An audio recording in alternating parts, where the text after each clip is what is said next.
you going to ask me to put the question? Oh, Mr. Speaker, let me just contribute. I didn't want to contribute. Let me say I oppose the motion, Mr. Speaker.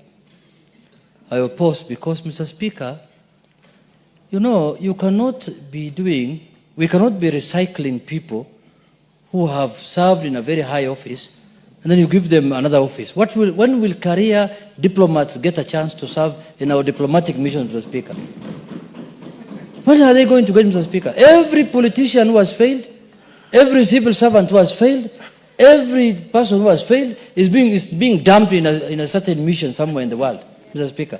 This is demoralizing our career civil servant. There are people, Mr. You heard you were saying majority leader. Now let me do my minority work. This is my minority job now. There is no broad based on this one. Order, proceed. Majority leader, there is no broad based on this one. There is no broad based. Who mentioned the point of order? Mr. Speaker, you see, they are career civil servants who start their life in a very young age as civil servants who want to work in the world of diplomacy. They start in the Ministry of Foreign Affairs from job group something down there. They grow. Then when they reach near deputy ambassador, they get stagnated there. They can never move from there because Junet will be voted out in Suna East, then he will be made an ambassador. Kainan, I can see, is most likely after next election is going there. So, Mr. Speaker, Mr. Speaker,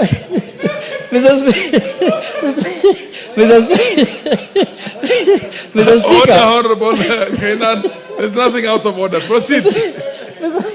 Mr. Speaker, Proceed, Mr. Speaker, me, I'm of the view. Even the government, Mr. Speaker, of Honorable, the late Daniel Teacher of Moi, never did this. Kibaki never did this. This thing started with the Jubilee Upper. This is of recycling people like the way you recycle Dandora West, Mr. Speaker. Mr. Speaker, this culture must stop. This culture must end. If, you see, these were people who were serving in high offices. The appointing authority has the prerogative to relieve them of their duties. But by the time he's relieving them of their duties, that means there must have been some problem. There must have been either some incompetency somewhere, some malpractice somewhere. There must be something like that. Or change of loyalty. You know, maybe some went to Wamuchomba, who knows? Order, Honorable Junet, sometimes it has very little to do with efficiency and performance. It has maybe broad-based government. Are you sure? No. Okay. Mr. Speaker, it's not. Far from it. Far from it. It is about other issues.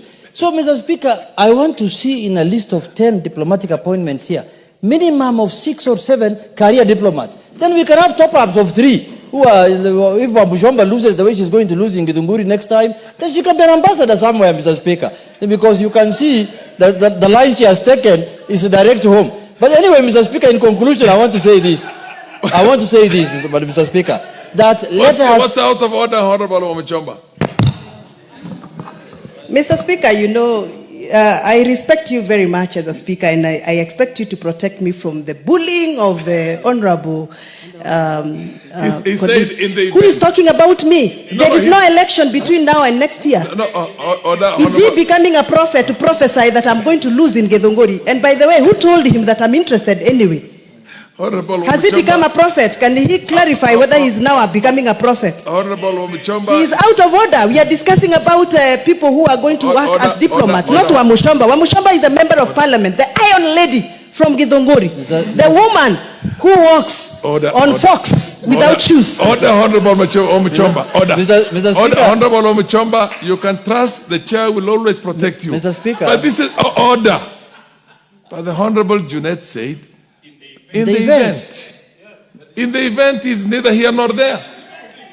Proceed. Mr. Speaker, I am very sorry to Honorable Wamuchomba because you want to be informed by I was soliciting and lobbying for her that in the event the Wamunyoro bus gets punctured, I was trying to get her a soft landing that she can become the ambassador in charge of Githunguri and command area, Mr. Speaker. Do you order, Honorable Junet? I want majority leader to inform you. Okay.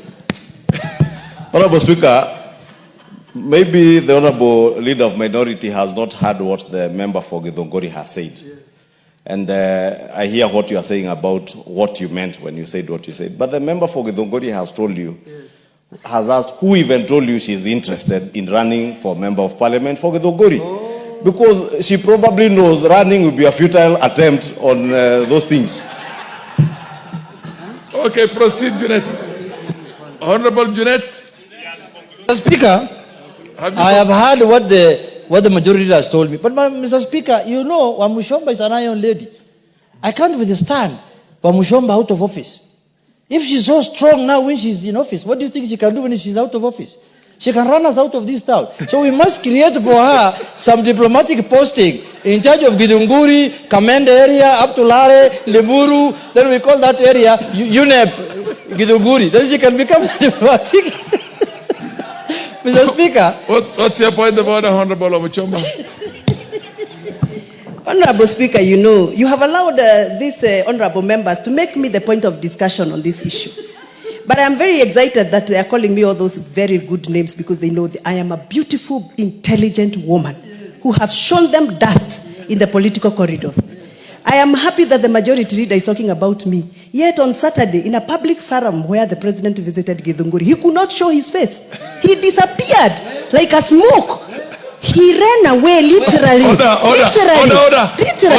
Order. This is getting out of hand. Order, honorable members. Honorable members, order, honorable Junet, order. Yeah, but you see, you without a substantive. Oh, I will give you an opportunity, but you better know how to navigate your way around. The standing order is very clear. You cannot discuss the character of an honorable member without a substantive motion. So, for God's sake, don't discuss her character, but you can discuss events, you can discuss ideas, you can discuss the motion that's before you. Okay, what's your point of order? Mr. Speaker, what is out of order? No, he's on a point of order. Honorable Speaker, mine was on misinformation because, Honorable Speaker, last Saturday, I was nowhere near where the president was, and the member for Githunguri knows that. I think she wanted to mean the Saturday when we were in Githunguri constituency. And you know I'm a peace-loving Kenyan. And I am also a consumer of certain intelligence reports. And I had intelligence reports of what the member for Githunguri and the governor for Kiambu, with the stashed money that you saw being pulled out of bedrooms, had planned against the member for Kiambu, order, majority leader, order. You are both out of order. Yeah. She discussed you without a substantive motion. You are discussing her without a substantive motion, and I would not have that anymore. Mr. Speaker, order. The House has got to be. Mr. Speaker, in conclusion, Honorable Junet, conclude, please. Mr. Speaker, in the spirit of diplomacy, yes, and international relations and national relations, Mr. Speaker, the undisputed kingpin of Kiambu County is Honorable Majority Leader Kimani Ichung'wah. Mr. Speaker, that I must put on record. Order. Honorable Deputy, Honorable Minority Leader. Whether it is in good light or bad light, you cannot discuss the character of a honorable member of parliament and his fortune on his fortune's back without a substantive motion. Order. You think it's the only time when it's being discussed in a negative tone is when it's out of order. Even in positive term, without a substantive motion, is out of order. Mr. Speaker, in conclusion Can you conclude? I am concluding. Yes. That, Mr. Speaker, that I hope these Kenyans who have been given this chance of serving us will do a good job. Because those stations they are going to are very important stations in terms of business, in terms of international relations, in terms of cultural and technological exchanges, Mr. Speaker. But Mr. Speaker, Mr. Speaker, in this country, we love ourselves so much as politicians and people who are in high offices that we forget that there are other Kenyans out there who are qualified, who can do this job. So, Mr. Speaker, I am totally opposed. And I think I should bring here some legislation. I'm opposing completely this motion. Completely. And I am asking the executive, please don't send like this one again. This will be the last one. Even the other one, when people were removed from offices and they were posted to diplomatic position, I opposed it. It is on record here, Mr. Speaker. This is not the first one I'm opposing. Why should you be discharged as a minister or as a PS? Then you end up becoming now an errand boy for another PS in the MFA, the Ministry of Foreign Affairs. It's a demotion, Mr. Speaker. So, Mr. Speaker, we should not allow this to happen. There are other senior positions these Kenyans can serve at the level where they were serving at. But for Githunguri, I will create a diplomatic position there when I become the president. Thank you, Mr. Speaker. Order, Honorable Junet Muhamed. Order, I will indeed. Okay. Asante sana Mheshimiwa Spika, na mimi niweze kuunga mjadala wa leo kuhusu uteuzi wa Mheshimiwa Susan Nakhumicha. Najua mambo mengi yametokea, lakini ukiangalia katika ukakamavu wake wa kazi na masomo yake anastahili. Ndiyo yalitokea kutokea katika Wizara ya Afya, na sio mwaka wa kwanza kutokea akiwa hapo. Yametokea wakiwa wengi wa madaktari kugoma. Kwa hiyo ni taifa liangalie tu madaktari, walimu na wengine wanaangaliwa vipi mshahara yao na mambo yao. Lakini Nakhumicha alionyesha, na ni mama, mimi kama mama siwezi kumvuta mama mwenzangu chini kwa sababu najua anaweza, aliweza na anaweza. Hata kama pengine ametoka sehemu kubwa amerudi sehemu ya chini, lakini pia pale anaweza kuserve taifa yake akiwa pale, Mheshimiwa Spika. Kwa hiyo mimi naunga uteuzi wake na namuombea Mungu aweze kufanya kazi yake akiangalia maslahi ya Wakenya yake mbele. Asante sana Mheshimiwa Spika. Bukose. Thank you, Honorable Speaker. Honorable Speaker, I stand to support the nomination for the three ambassadorial positions. The Honorable Peter Tum, Engineer Peter Tum, the Honorable Susan Nakhumicha, and the other two who have been nominated to ambassadors. That is to the Habitat, then to the DRC, and then to Konsu.